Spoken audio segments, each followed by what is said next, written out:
أن محمدًا رسول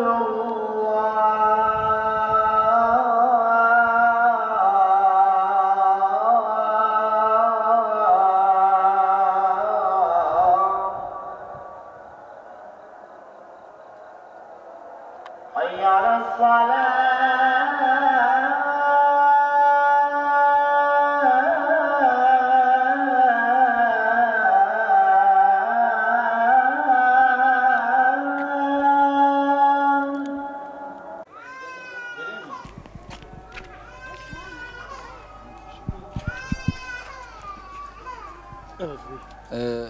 Tabii ki bu Ramazan geçen senedeki gibi olmadı maalesef. Teravihlerdir, cuma namazlarıdır, cemaat kılamalar maalesef olmadı.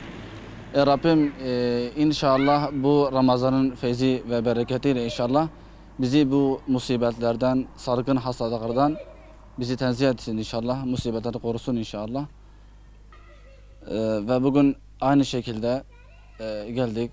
Çok şükür sarıları okuduk, ezanları okuduk, teşhir tekbirleri getirdik. Maalesef üzüntümüz gerçekten büyüktür.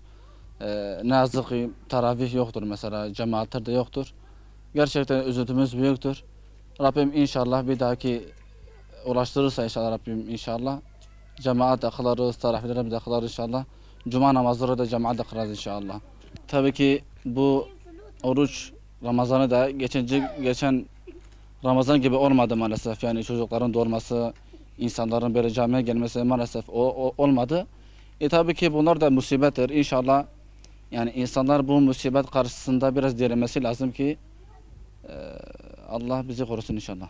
Bu zaman teravih olmadığı için milleti bütün İslam alemini davet ediyoruz ki teravih namazlarını evde edebilmesi çok güzel bir şey aslında. Çünkü hadis-i şeriftir.